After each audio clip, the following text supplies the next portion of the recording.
जाइए देखते हैं। अब हुआ लाख कर दीजिए, इधर करिए, लाख हो जाता है ये। ए चलो जरा बढ़िया। देखिए अब दिख रहा है ना? जी सर। हेलो दोस्तों, स्वागत है आप सभी का आपके फेवरेट यूट्यूब चैनल एग्जाम तक वॉरियर्स पर। और तुम लोग यहाँ बैठ जाओ बेटा, इधर आ जाओ, वहाँ से दूर पड़ जा रहा है। ये मोबाइल मत देखो, यहाँ पर देखो। आज हम बात करेंगे मैथ्स के क्वेश्चंस की। जैसा कि आप सभी को पता है कि मैथ्स का जो पैटर्न होने वाला है पिछले साल से बदल कर आएगा। पिछले साल से क्या होगा, चेंज होकर आएगा। और जिस तरीके से यहाँ पर हिंदी का पेपर है 20 क्वेश्चन बहुविकल्पी के आए थे, तो यहाँ पर मैथ में भी 20 क्वेश्चन बहुविकल्पी के आने वाले हैं। तो हमारा फोकस आज के क्लास में रहेगा कि जो 20 नंबर का बहुविकल्पी क्वेश्चन पूछेगा, हमारे वीडियो से सारे क्वेश्चन फंसने वाले हैं। तो हमने पिछले साल का यहाँ पर पेपर ले रखा है 2022 का, देख सकते हैं यहाँ पर 2022 का क्वेश्चन पेपर है मैथ का। तो यहाँ से भी कुछ क्वेश्चन कराने का प्रयास करेंगे और उससे पहले जो प्रीवियस ईयर में क्वेश्चन आए हुए थे उसको कराने का प्रयास करेंगे। पूरे वीडियो को देखिएगा तो ज्यादा बेहतर रहेगा। बात करते हैं हम पहले सवाल की, जो क्वेश्चन एग्जाम में पूछ सकता है। और इस बार का जो पेपर है थोड़ा सा चेंज रहेगा, हर साल की अपेक्षा इस बार का जो पैटर्न रहेगा मैथ का वो थोड़ा सा चेंज रहेगा। तो हमने जो यहाँ पर वीडियो में सेट किया है उसी तरह के क्वेश्चंस को रखेंगे ताकि आप सभी का नंबर अच्छे तरीके से आए।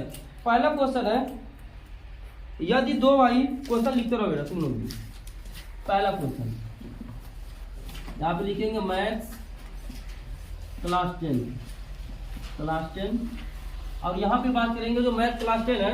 आज के क्लास में हम टॉप 50 क्वेश्चन को करने का प्रयास करेंगे लास्ट तक रहेंगे तो ही काफी बेहतर रहेगा। बीच में वीडियो स्किप करेंगे तो समझ में नहीं आएगा। तो देखेंगे यहाँ पर यहाँ पर 50 क्वेश्चन करेंगे। और पहला क्वेश्चन हमारे सामने है, यदि बिंदुओं, देख के क्वेश्चन भी लिखो, कोई दिक्कत नहीं है। इसमें नहीं दिख रहा है। यदि कहाँ पर नहीं दिख रहा है, कहाँ नहीं दिख, अरे उससे दिक्कत नहीं बेटा, ये रहने दो।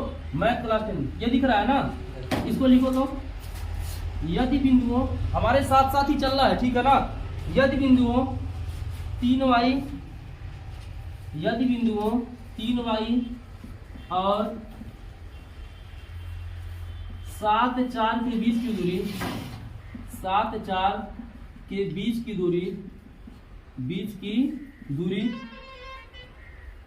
6 हो तो y का मान ज्ञात कीजिए। तो y का मान ज्ञात कीजिए। हर एक चैप्टर से क्वेश्चन को कराने वाले हैं। पहला क्वेश्चन आप सभी के सामने है, यदि बिंदुओं 3y और 7 4 के बीच की दूरी 6 है तो y का क्या मान हो सकता है। ठीक, ये बहुविकल्पी क्वेश्चन जितने आने वाला है, आज का पूरा फोकस उसी पर रहने वाला है।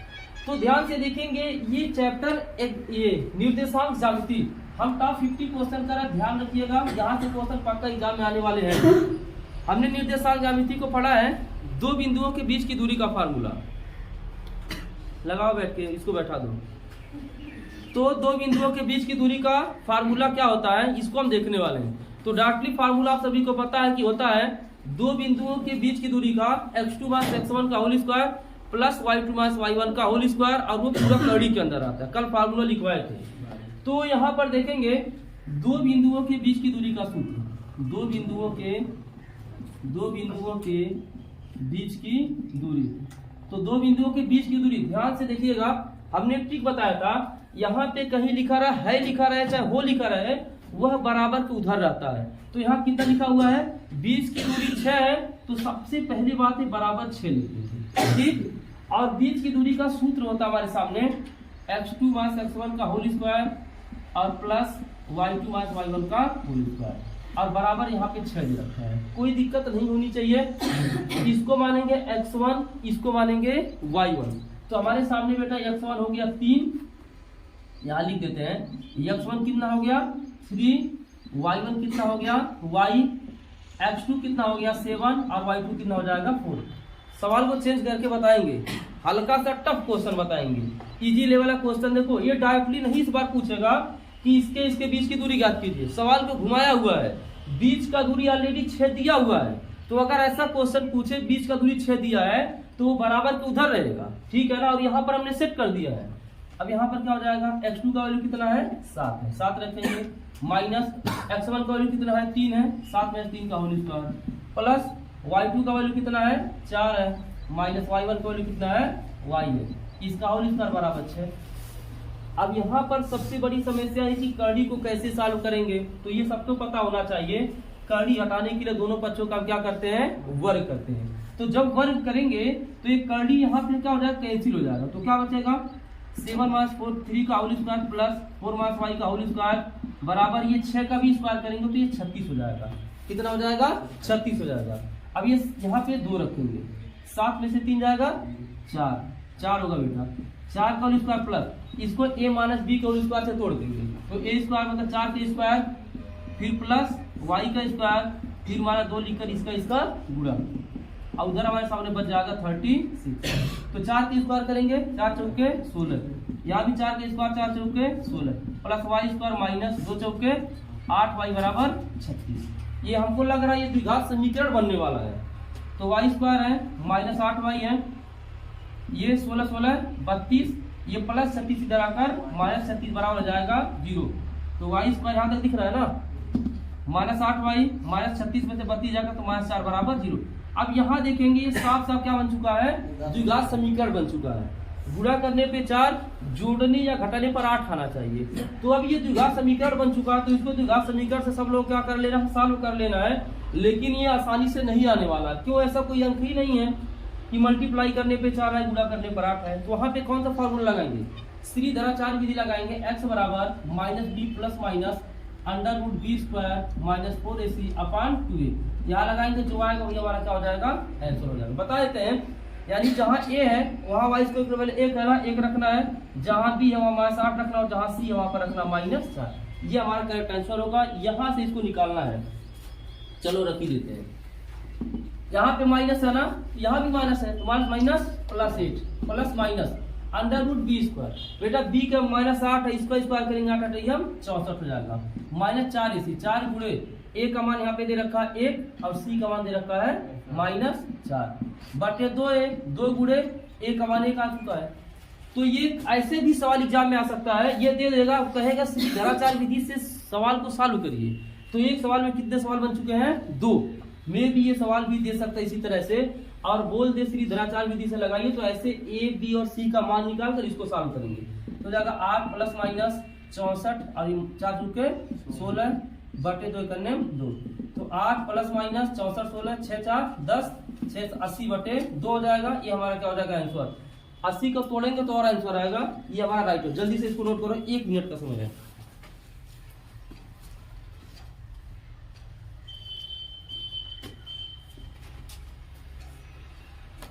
कुचली को कुछ घर पे लगा लेंगे।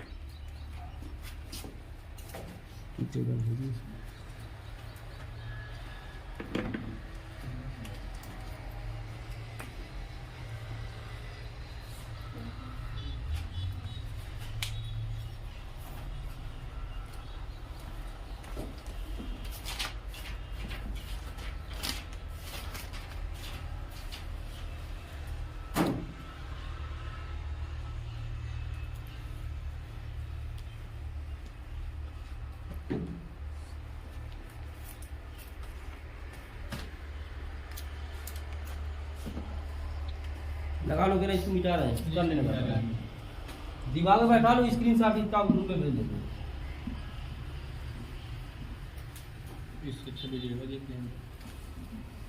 स्पीड करके देखना, थोड़ा सा उसमें कवर हो जाएगा। नेक्स्ट क्वेश्चन लिखो, के किस मान के लिए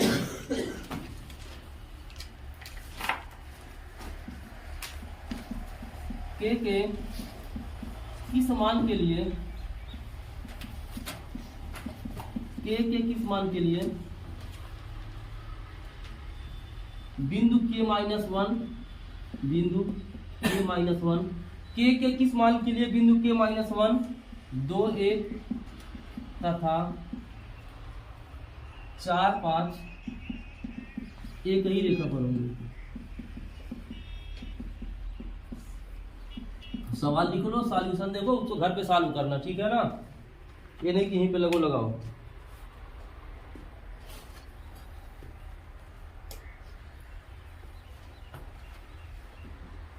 चलो बेटा देखते हैं, यहाँ पे क्वेश्चन नंबर 2 है, के किस मान के लिए बिंदु k-1 2 1 तथा 4 5 एक ही रेखा पर होंगे। तो बेटा एक ही रेखा पर हो चाहे ये दे दे संरेख है। ये दो कंडीशन पूछेगा और इस तरह का सवाल पक्का एग्जाम में आने वाला है। ठीक, ये इंपॉर्टेंट क्वेश्चन है, ठीक है ना, ये काफी इंपॉर्टेंट है। या तो के का मान पूछेगा, या तो यहाँ के ना रख के 2 रख देगा, कुछ रखेगा और कहेगा त्रिभुज का क्षेत्रफल ज्ञात कीजिए। ठीक, ये पूछ सकता है। मान लो यहाँ पर दे दिया 3 4 5 6 -7 और 8। ये क्वेश्चन एग्जाम में आने, ये चाहिए पक्का आएगा। अब ये कहेगा 3 4 5 6 -7 8, इसका क्षेत्रफल ज्ञात कीजिए। तो एग्जैक्ट वही फार्मूला लगाएंगे जो यहाँ पर संरेख के लिए लगाते हैं। वो फार्मूला क्या होता है, तो संरेख के लिए कौन सा फार्मूला लगाते हैं, 1/2 x1 और इसके साथ है x1 के बाद क्या आ जाएगा y2 - y3, क्या आ जाएगा y2 - y3। देखो बेटा फार्मूला याद करना बहुत ही आसान है, ये तो इतना याद करना है। अगर ये दे दिया है कि k का मान ज्ञात करो तो सिंपल सी बात है बराबर 0 तो वहां रखना ही रखना है। बगैर बराबर 0 रखे आंसर नहीं आएगा। लेकिन अगर केवल इतना पूछता कि संरेख है तो ये डायरेक्ट यही सूत्र रख के बराबर 0 नहीं लगाते, रखते चले जाते। x1 के बाद क्या आता है, x2 आता है, y2 के बाद क्या आएगा y3 माइनस y3 के बाद y1 आता है, प्लस x2 के बाद x3, y3 के बाद y1 और y1 के बाद y2। ये बराबर किसके हो जाएगा, 0 के। ये सबको पता होना चाहिए कि ये x1 है, ठीक, और ये y1 है। फिर ये है x2, ये है y2, फिर ये है x3 और ये है y3। इतना पता होना चाहिए, ठीक है ना। पहले जो ब्रैकेट में रहेगा वो x1 y1, दूसरे में x2 y2, तीसरे में x3 y3, इसी पे रखेंगे हमारे आंसर आ जाएगा। तो रखने का प्रयास करेंगे 1/2। देखो यहाँ 2 भाग कर रहा है ना, 0 में गुणा करेगा तो उधर जाकर क्या हो जाएगा, 0 हो जाएगा। के का मान ज्ञात करने के लिए सवाल पूछेगा, चाहे इस चैप्टर का पूछे चाहे किसी और चैप्टर पूछे। x1 का मान कितना है बेटा, के है, बड़ा क्वेश्चन लगाएंगे। y2 का वैल्यू कितना है, y2 का वैल्यू 1 है, माइनस y3 का वैल्यू कितना है 5 है, प्लस x2 का वैल्यू कितना है 2 है, y3 का वैल्यू कितना है 5 है, y1 का वैल्यू कितना है, देखो यहाँ भी माइनस है और इसके सामने भी माइनस है, तो माइनस माइनस प्लस 1 हो जाएगा, प्लस x3 का वैल्यू कितना है 4 है, y1 का वैल्यू कितना है -1 है और y2 का वैल्यू कितना है -1, बराबर कितना हो जाएगा 0। या -5 + 1, अगर ये -5 प्लस ये -4 के हो जाएगा, ये पता होना चाहिए। -4 के 5 1 6, 6 दूनी 12 और ये -1 से -2 हो जाएगा, 4 का 2 में गुणा करेंगे -8 बराबर हो जाएगा 0। तो -4 के और ये 12 में से 8 जाएगा +4 बराबर 0। तो -4 के बराबर ये +4 उधर जाकर -4, तो के बराबर देखो पहली बात तो माइनस से माइनस कट जाएगा और 4 से 4 कट जाएगा, तो 1 आ जाएगा, के बराबर कितना हो जाएगा 1 आ जाएगा। अब यही हमारा क्या हो जाता है राइट आंसर। दिमाग में बैठा लो, या तो फार्मूला नोट कर लो या तो तीसरा क्वेश्चन लिखो। यूट्यूब से देख रहा है, स्क्रीनशॉट मिल जाएगा। क्वेश्चन नंबर 3 लिखो तो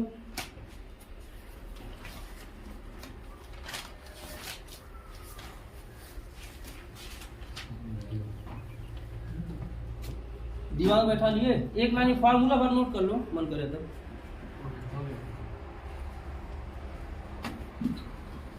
ये मिटाने में बहुत दिक्कत हो रही है, ये जो कपड़ा जब रहता है इससे सही रहता है। हाँ वीडियो पूरा जाएगा। क्वेश्चन नंबर 3 देखो, बहुविकल्पीय क्वेश्चन जितना भी हम बता रहे हैं वहां फंसेगा, और जो 3 दिन वाला क्लास लिए उससे भी। नेक्स्ट क्वेश्चन,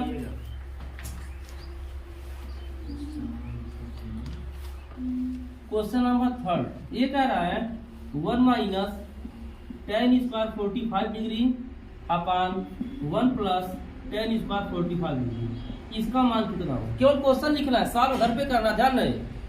कोई भी क्वेश्चन का आंसर यहाँ नहीं सॉल्व करना, घर पे लगाना तो ज्यादा बेहतर रहेगा। क्वेश्चन क्या रहा है, देखो त्रिकोणमिति से बहुविकल्पीय वाला क्वेश्चन कम से कम 2 से 3 आएगा 20 नंबर में से। सुन लो ध्यान से, 2 से 3 नंबर क्वेश्चन बहुविकल्पीय का त्रिकोणमिति में से बनाएगा, ठीक, ये रियल है। और 2 से 3 क्वेश्चन मेंसुरेशन से उठाएगा, जो वक्रपृष्ठ पर आधारित रहेगा, आयतन से आधारित रहेगा, ये पक्का पूछेगा 100, इसमें कोई दो राय नहीं है, ठीक। तो त्रिकोणमिति के लिए क्या करना, फार्मूले सब याद होने चाहिए, सारे वैल्यू याद होने चाहिए। 1 है माइनस है, बेटा tan 45 अंश का, चलो मान बताओ तो क्या होगा, तूने मन में नहीं याद है, खड़े हो जाओ, गलत है। कितना होता है गलत है। चलो बताओ। हमको नहीं बताया। 45 का एक 10 45 का 1 होता है। याद कर लो बेटा, टाइम नहीं है, बोले फार्मूला याद कर लो। 1 माइनस 10 45 का मान 1 है ना। अब इसका स्क्वायर है तो यहाँ स्क्वायर करेंगे। अपान यहाँ 1 है प्लस है। 10 45 का मान बेटा 1 होता है। 10 45 और काट 45 इसका मान कितना होता है? 1 होता है। और चूंकि स्क्वायर किया तो इसके ऊपर भी स्क्वायर लगा देंगे। 1 माइनस और 1 का स्क्वायर करेंगे 1 ही होगा, और नीचे 1 प्लस 1 का स्क्वायर करेंगे 1 में से 1 जाएगा 0 और बटा 2, 0 में 2 से भाग करेंगे 0 ही आ जाएगा। ये क्वेश्चन नंबर 3 था। क्वेश्चन 4 कह रहा है, यहाँ पर नोट नहीं करना चाहते हैं। यदि 8 tan a बराबर, यदि 8 tan a बराबर 15, क्वेश्चन कह रहा है अगर 8 tan a बराबर 15 दे रखा है तो फिर इसने ये कह रहा है यदि 8 tan a बराबर 15 तो काश a का मान ज्ञात कीजिए। किसका मान? काश a का मान ज्ञात कीजिए। देखो बेटा ध्यान से, अच्छा सवाल है, पक्का बहुविकल्पी क्वेश्चन फंसेगा यहाँ से। 8 tan a बराबर 15 दिया हुआ है तो कह रहा काश a का मान ज्ञात कीजिए। देखो सवाल को घुमाएगा, ये एग्जैक्ट नहीं देगा कि साइन a बराबर 8/10 दिया है तो काश a का मान ज्ञात करो। इतना इजी क्वेश्चन नहीं बनाएगा। सवाल को देखो किस तरीके से घुमाया हुआ है। 8 tan a बराबर 15 किया है, मतलब क्या करेगा? सबसे पहले ये देखो साइन a बराबर 10 दिया है, काश a बराबर 10 दिया है, tan a बराबर कुछ दिया है तो पहले वही निकालो। तो tan यहाँ से कितना हो जाएगा? tan a बराबर 15 है बेटा। 8 इसके बगल में है ना, गुणा कर रहा है, इधर आके क्या करेगा? भाग करेगा। तो tan a का मान कितना आ जाएगा? 15 8 आ गया। कहने मतलब है अब हमको बनाना पड़ेगा समकोण त्रिभुज। क्या बनाना पड़ेगा? समकोण त्रिभुज। पूरा त्रिकोणमिति जो है वह समकोण त्रिभुज पर ही डिपेंड है। अब यहाँ देखेंगे एक समकोण त्रिभुज हम बना लेंगे। क्वेश्चन नंबर 4 के लिए यहाँ A यहाँ है, B यहाँ है, C, ठीक। तो tan a का सूत्र क्या होता है? L बटे लंब बटे आधार। तो लंब यहाँ पर 15 हो जाएगा, आधार हो जाएगा 8, और पाइथागोरस के प्रमेय का पालन कराएंगे। किसका? पाइथागोरस के प्रमेय का पालन कराएंगे तो ये 17 हो जाएगा, ठीक। पाइथागोरस का प्रमेय एक बार बता देना, इसके बाद नहीं बता, ये लास्ट बार पाइथागोरस का प्रमेय बता रहे हैं, ठीक है ना। पाइथागोरस का प्रमेय होता है कर्ण स्क्वायर बराबर लंब स्क्वायर प्लस आधार स्क्वायर। 3 दिया रहेगा, 3 डाटा में से 2 डाटा हमको दिया रहेगा, तीसरा पूछेगा। अब ये चेक करना है 3 में से 2 कौन कौन दिया है। कर्ण नहीं पूछा, छोड़ दो अभी। लंब क्या 15 दिया ना, तो 15 का स्क्वायर करो। आधार क्या 8 दिया तो 8 का स्क्वायर करो। हमसे कर्ण पूछा था, AC पूछा तो AC स्क्वायर। तो AC स्क्वायर बराबर 15 का स्क्वायर 225 होता है, 8 का स्क्वायर 64 होता है। तो AC स्क्वायर दोनों को जोड़ेंगे तो 289 हो जाएगा।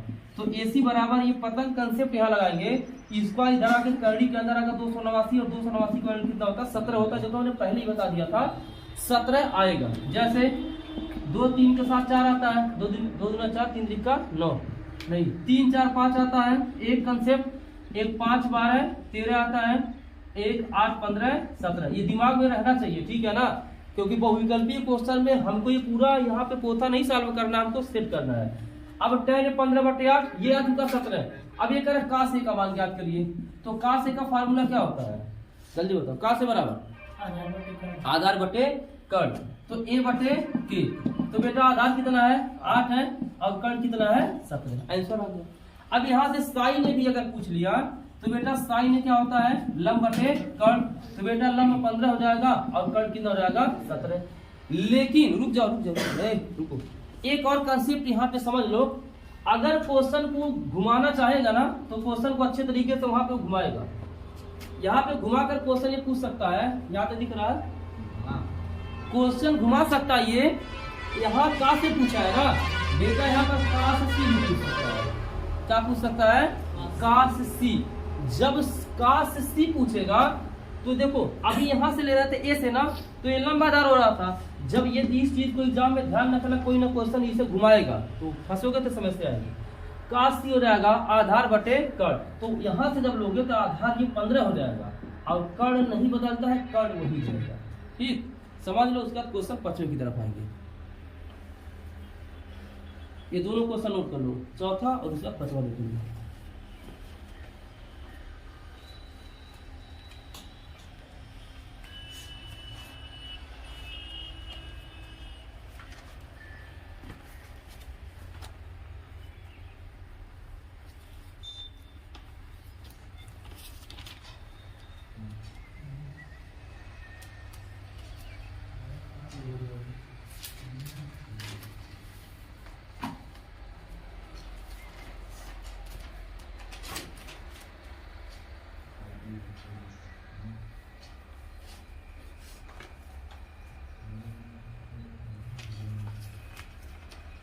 नेक्स्ट क्वेश्चन लिखो, के किस मान के लिए, क्वेश्चन नंबर 5वां, के किस मान के लिए, के किस मान के लिए समीकरण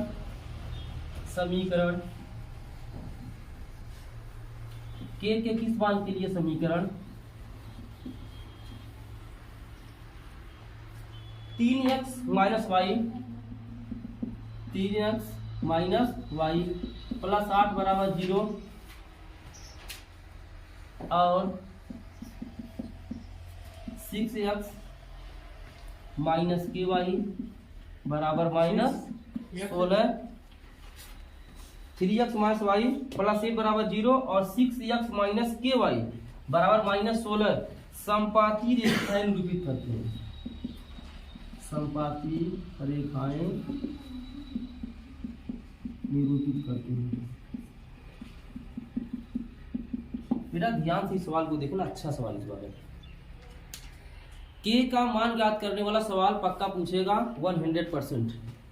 अभी देखते हैं यहाँ पर क्वेश्चन क्या रहा है, लिख लिए, क्वेश्चन लिख के थोड़ा समझो, फिर घर पे लगाना और कल दिखाना है, समझ गए?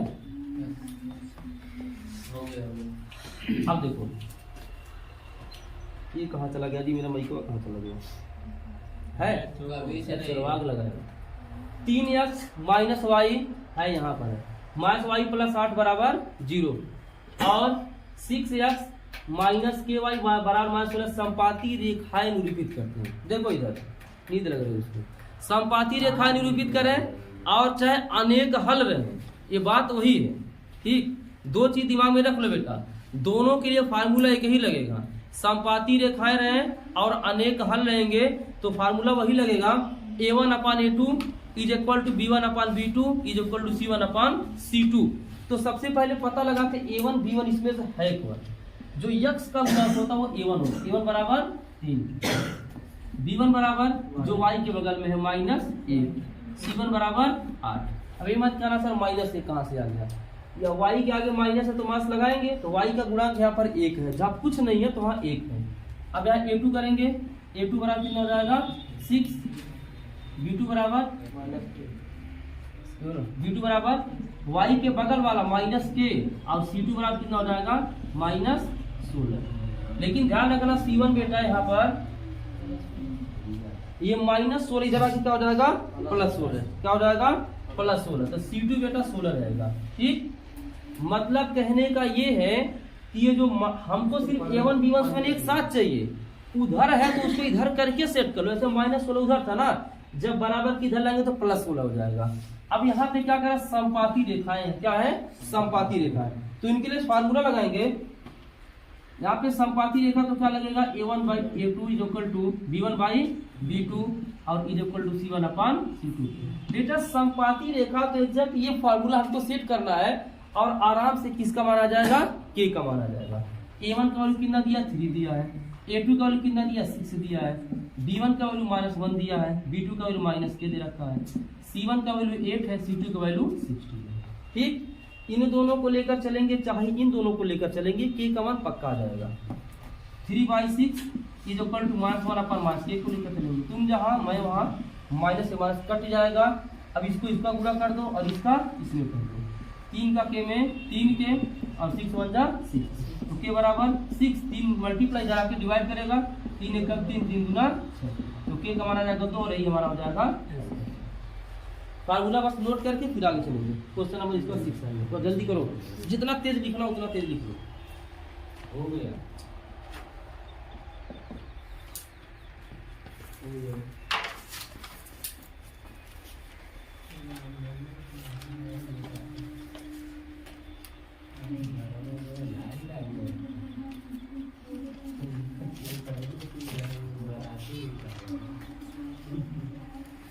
द्विघात समीकरण आएगा ना, बहुपद नहीं आएगा। नेक्स्ट क्वेश्चन,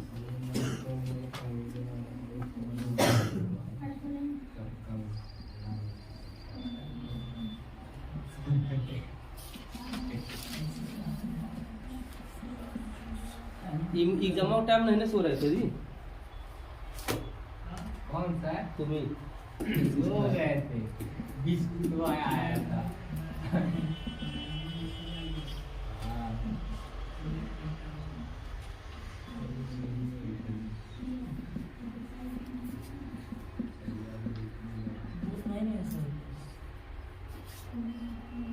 बोलिए तो अभिया देख लीजिए क्वेश्चन क्या रहा है। क्वेश्चन 6, यदि द्विघात समीकरण 3x² माइनस 6x प्लस के बराबर 0 के मूल समान हो तो के का मान क्या कीजिए। देखो मूल समान के लिए कौन सा फार्मूला लगाएंगे, यहाँ पे ये सबसे बड़ी बात है।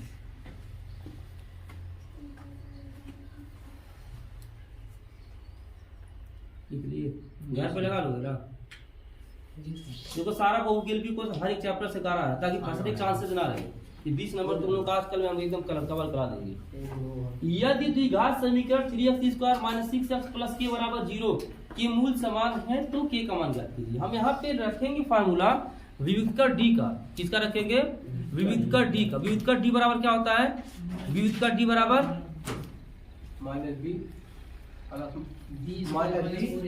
b² minus 4ac। फार्मूला याद कर लो, अभी तक सूत्र में नहीं याद है। विविधकर डी बराबर b² माइनस 4ac। क्या होता है? d बराबर b² माइनस 4ac। लेकिन यहाँ पर अगर मूल समान है, ठीक, अगर मूल समान है तो कौन सा फार्मूला रखेंगे? b² माइनस 4ac बराबर 0। ये दिमाग में सेट कर लो। ये भी सवाल पूछने का बहुत ज्यादा बहुत साल आया हुआ है क्वेश्चन। अगर मूल समान रहेगा तो b² माइनस 4ac बराबर क्या रखेंगे? 0 रखेंगे। या फिर लिख सकते हैं b² बराबर 4ac। तो लिखेंगे यहाँ पर यदि सॉल्यूशन डाल देते हैं, यदि मूल समान है, मूल समान है तो b² माइनस 4ac बराबर 0। इसका यूज करने वाले हैं बेटा। अगर मूल समान रहेगा तो b² माइनस 4ac क्या रखेंगे? 0 रखेंगे। ठीक, तो सबसे पहले ABC की तलाश करते हैं। यहाँ पर दे रखा है a बराबर जो x² का गुणांक होता है वह a कहलाता है, और जो x का गुणांक होता है वह b कहलाता है, जो सबसे लास्ट में होता है उसको हम c बोलते हैं। तो ABC हमने यहाँ पर सेट कर लिया। ठीक, ABC क्या कर लिया? सेट कर लिया। अब यहाँ पे क्या करें? b का माइनस 6 है तो माइनस 6 का स्क्वायर माइनस 4ac मतलब 4 into a into c into a का वैल्यू 3 है और c का वैल्यू k है बराबर 0। माइनस 6 का स्क्वायर करेंगे, कई लोग 6 दूनी 12 करते, गलत है। 6 का स्क्वायर 6 36 माइनस 4 किया 12 के बराबर 0। ये माइनस 12 को उधर जाकर प्लस 12 यहाँ 36 अपने जगह पर 12 कम 12 12 3 36 के का मान 3 आ जाएगा और यही आंसर आ जाएगा। इस बार को नोट करवा के चलिए।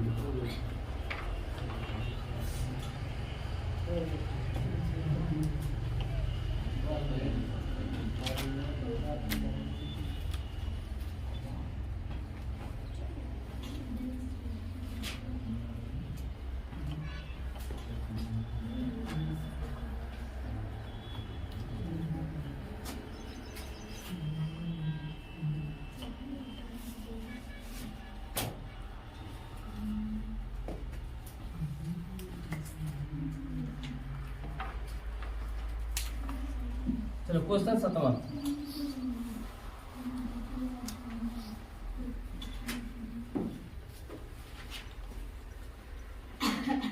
क्वेश्चन 7 कह रहा बेटा।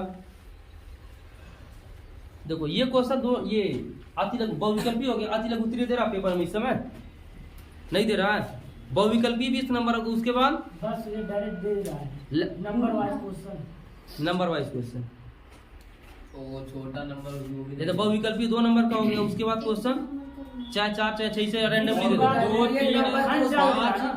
एक से 2 क्वेश्चन आएगा 2-3 नंबर में, हाँ। उसके बाद बाकी 5, 6, 9 सीधे। हाँ। चलो तो देखते हैं अभी 20 नंबर वो विकल्पी है, उसी पर थोड़ा डिपेंड करो। तो यहाँ पे 6वां हो गया। ठीक, अगला सवाल बड़े क्वेश्चन में आ सकता है, थोड़ा सा घुमाया हुआ 7वां क्वेश्चन। तो 7वां क्वेश्चन है बेटा, यह समीकरण qx² minus px plus t बराबर 0 के मूल अल्फा और बीटा हो तो 1/अल्फा प्लस 1/बीटा का मान ज्ञात। देखो ये क्वेश्चन पूछेगा, मान ज्ञात इस हिसाब से क्वेश्चन आने का, ये क्वेश्चन हो गया। अच्छा सवाल है, नोट करो सवाल को। तो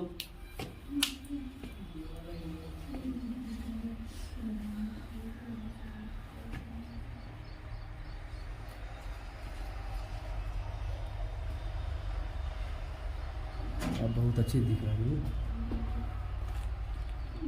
आप कहाँ है देखने? दिख रहा, अच्छा दिख रहा कि नहीं। अब इंग्लिश का क्लास तुम लोग का इसी पे चलेगा, जो अभी तुम लोग का जब बैच खत्म हो जाएगा तो इन लोगों को एकदम प्रॉपर रूप से। क्वेश्चन क्या रहा है,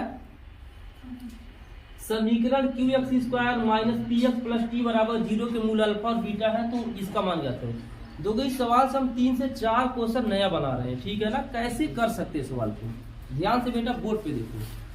तो सबसे पहले एग्जाम में 2 चीज और पूछता है, मूलों का योगफल ज्ञात कीजिए, मूलों का गुणनफल ज्ञात कीजिए। द्विघात समीकरण को सॉल्व करना हमने सिखा दिया है, ठीक, वो सब चीज हम बता चुके हैं। तो सबसे पहले जब इस तरह का क्वेश्चन आता है, यहाँ पर ये अल्फा बीटा जब देता है मूल, द्विघात समीकरण के कितने मूल होते हैं, 2। जब द्विघात समीकरण को हम लोग सॉल्व करते हैं तो उसके x बराबर 1 -7 आता है, 1 बराबर 1 -4 आता है, मतलब 2 मूल आते हैं, ठीक है ना। तो द्विघात समीकरण के कितने मूल होते हैं, 2। इसलिए यहाँ लिखा हुआ है इसके मूल अल्फा और बीटा है, 2 मूल दिया हुआ है। तो बात सुन लो बेटा, कभी कभी ऐसे सवाल दे देगा और पूछेगा कि मूलों का योगफल ज्ञात कीजिए, और कभी ऐसे सवाल देकर पूछेगा कि मूलों का गुणनफल ज्ञात कीजिए, तो कुछ भी पूछ सकता है। तो सबसे पहले यहाँ पे तो दिया है कि 2 मूल, तो मान ही लेते हैं, माना इसके 2 मूल अल्फा और बीटा है। ये हमने कर लिया कि इसके 2 मूल अल्फा और बीटा है, तो मूलों का योगफल क्या होता है, मूलों का सारा फार्मूला याद होना चाहिए। मूलों का योगफल अल्फा प्लस बीटा होता है -b/a, ये फार्मूला याद होना ही चाहिए। तो मूलों का योगफल मतलब होता है जोड़ -b/a। तो बेटा यहाँ a का मान क्यों दे रखा है, ठीक, b का मान -p दे रखा है और c का मान t दे रखा है, ठीक।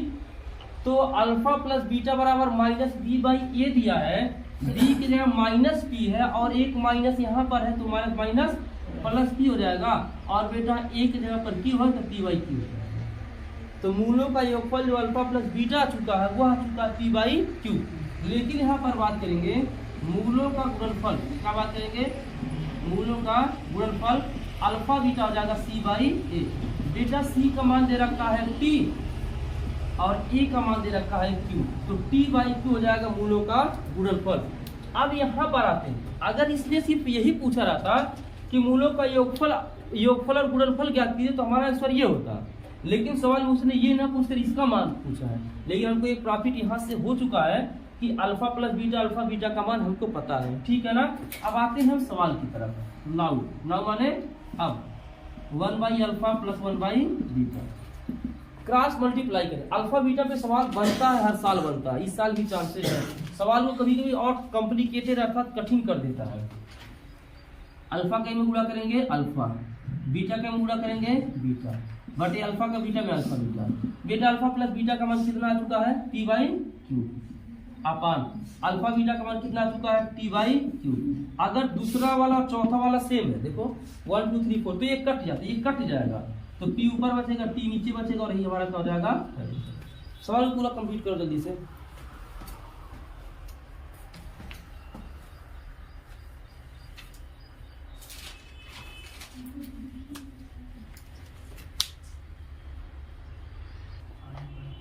सही है ना, देखो वीडियो नहीं हिला है जी, मिलेगा नहीं, वो वाला का नेक्स्ट क्वेश्चन दे रखा है, क्वेश्चन 8 9 10 हमने बोर्ड पर उतार दिया है पहले ही। अब पहले 8 साल हो गए, फिर 9 फिर 10। क्वेश्चन नंबर 8 कह रहा है चित्र में डी समांतर बीसी त्रिभुज से एक नंबर छोटा वाला पूछा जाएगा वो बहुविकल्पी का। इसी तरह तीनों में तो कोई ये पूछने के चांसेस है। चित्र में डी समांतर बीसी, डी समांतर क्या है बीसी। समांतर रेखाएं किसे कहते हैं? ऐसी दो रेखाएं जिनको बढ़ा दो कितना भी वो ना मिले और इनके बीच की दूरी सदैव बराबर है उसे ही समांतर रेखा बोलते हैं। एडी बराबर यक्स दे रखा है, एडी बराबर कितना दे रखा है? यक्स दे रखा है। डीबी बराबर कितना दे रखा है? x माइनस 2 दे रखा है। ए बराबर कितना दे रखा है? x बटे 2। इसी बराबर x माइनस 1। तो x का क्या ज्ञात करना है? यहाँ पर मान ज्ञात करना है। ठीक, देखो बेटा यहाँ पर बात करेंगे। अगर कोई त्रिभुज बना हुआ है, क्या बना हुआ है? कोई त्रिभुज और किसी भुजा के समान, इस भुजा के समांतर अगर खींचा गया है, देखो अगर कोई भी त्रिभुज बना है और किसी भी भुजा के समांतर कोई भी रेखा खींची गई है तो जिस अनुपात में इसको बांट रही है इसी अनुपात में इसको बांटेगी। इसलिए हमें क्या करना पड़ेगा? AD अपान DB बराबर क्या करेंगे? A upon EC। इस तरह का सवाल पहले भी करा दिए। A upon EC। बेटा AD का मान कितना है? x है। DB का मान कितना है? x माइनस 2 है। AE का मान कितना है? x प्लस 2 है। और EC का मान कितना है? x माइनस 1 है। ठीक, यहाँ पे हमको करना पड़ेगा क्रॉस मल्टीप्लाई। क्या करना पड़ेगा? Cross multiply. x का इन दोनों में गुणा करेंगे, x का x में x स्क्वायर, x का 1 में 1 बराबर। यहाँ देखेंगे इसका और इसका गुणा करेंगे, x प्लस 2 x माइनस 2 का। हम यहाँ देखेंगे यही चीज प्लस में, यही चीज माइनस में, तो क्या करते हैं? प्लस बी माइनस ए स्क्वायर माइनस बी स्क्वायर। तो x स्क्वायर लगाते हैं और 2 का स्क्वायर करेंगे, 2 दूना 4। आ गया चीज। तो क्या हमको मिला? x स्क्वायर माइनस x बराबर x स्क्वायर माइनस 4। अगर बराबर की उधर और बराबर की इधर सेम टू सेम डिजिट हो कैंसिल हो जाते हैं, ये इससे क्या कट जाएगा? तो माइनस एक्स बराबर माइनस 4 आएगा। तुम जहां मैं वहां, ये इससे कट जाएगा। एक्स का मान आ जाएगा 4 और ये हमारा हो जाता है। ठीक, ये नोट कर लो जल्दी से, 1 मिनट का टाइम है।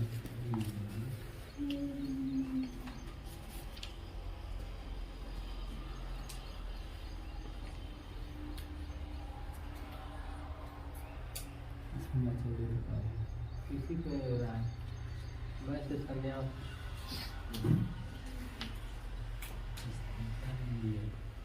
का 10 वाले का पेपर हो रहा है।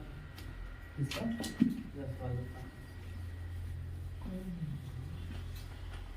अजय कौन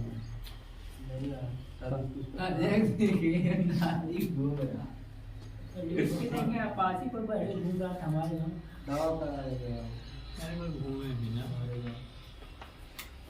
अरे वो लिख लिए।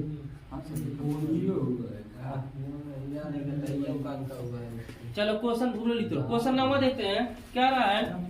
चित्र में यदि PQ समांतर RS, यहाँ दे रखा है PQ और यहाँ दे रखा है RS। यहाँ है PQ और यहाँ पर है RS। ये दोनों आपस में क्या है? समांतर है। क्या रहा? PQ समांतर RS है, हमने यहाँ पे सेट कर दिया। तो सिद्ध कीजिए कि त्रिभुज POQ समरूप है त्रिभुज SOR का। इस तरीके से कहीं भी साइन अगर आप देखते हैं तो वहां पे है समरूप का। अब ये साइन किसका है? सर्वांग सम। सही है, ये सर्वांग सम का है, ये समरूप का है। क्या रहा? इसको यहाँ से मिला देना है, हमने मिला दिया इसको यहाँ से और इसको यहाँ से मिला दिया। ठीक, तो क्वेश्चन में क्या सिद्ध करो? यहाँ पर O है, POQ सर्वांग सम SOR सॉरी समरूप सिद्ध करना है। ठीक, यहाँ तक हमको सवाल को सेट करना है। समरूप सिद्ध करना है तो कम से कम देखो, अगर सेट कर पा रहे हो तो 3 चीज को बराबर कर दो और आराम से समरूप कर सकते हैं। लेकिन अगर नहीं सेट कर पाते हो तो कम से कम 2 को बराबर करो। 2 में क्या हो सकता है? 2 भुजा बराबर कर सकते हैं, 2 कोण बराबर कर सकते हैं, 1 भुजा 1 कोण बराबर कर सकते हैं, तो वो समरूप हो जाएगा। ठीक है ना? आप देखेंगे यहाँ लिखेंगे ट्रायंगल POQ, ट्रायंगल P अलग अलग त्रिभुज में लेकर करते हैं। ट्रायंगल POQ तथा ट्रायंगल ROS में, चाहे SOR में, ROS में हमने इसको सेट कर दिया। POQ और ROS में 3 चीज को बराबर करना है और 2 को भी बराबर कर देंगे तो काफी बेहतर होगा। अब देखो बेटा, अगर 2 समांतर रेखाएं हैं, ठीक, और उनको कोई तिर्यक रेखा काटती है तो एकांतर कोण क्या होते हैं? बराबर होते हैं। एकांतर कोण तिरछे पर बनता है, तो ध्यान से देखना। इधर एकांतर कोण भी समझ लो, यहाँ एकांतर कोण इसके बनेगा, ठीक, यहाँ पे जो एकांतर कोण बना हुआ है इसके बना हुआ है। यानी कि पहला चीज है कोण पी, जिस कोण को रखना होगा उसको हम बीच में रखेंगे। जैसे Q इसके बराबर है ना, तो Q बराबर R नहीं लिखेंगे, कोण PQO क्या करेंगे, कोण PQO बराबर कोण ORS। यहाँ पे क्या लिखना है, एकांतर कोण है, क्या लिखेंगे, एकांतर कोण है। और देखो बेटा दो समांतर रेखाएं हैं, ये दो समांतर रेखाएं हैं, ये तिर्यक रेखा काट रही है, तिरछे पर जो कोण बना वो बराबर है। अब साफ दिख रहा कि ये वाला भी सर बराबर होगा, ठीक। तो यहाँ पे लिखेंगे कोण OPQ बराबर कोण RSO। ये भी सेम टू सेम लिखना है, एकांतर कोण। दो चीज होगी, एक चीज और दिख रहा है, अगर कभी भी ऐसे क्रॉसिंग होती है, दो रेखाएं क्रॉस करती हैं, तो यहाँ पर जितना कोण बनता है यहाँ पर भी उतना ही कोण बनेगा। तो इस कोण को नाम देंगे कोण POQ, कोण POQ बराबर कोण ROS। ये कोण बराबर क्या लिखेंगे, यहाँ पर शीर्षाभिमुख कोण लिखेंगे, क्या लिखेंगे, शीर्षाभिमुख कोण। तीन चीज हो गया ना। अब ये चूंकि ये तीन चीज बराबर हो चुके हैं, ये चूंकि ये तीनों चीज बराबर, इसलिए त्रिभुज POQ समरूप त्रिभुज ROS के, और ये हमारा क्या होता है, प्रूफ हो जाता है। जल्दी करो इसको, तब तक मिटा रहे हैं। इन 10वां क्वेश्चन आ गया।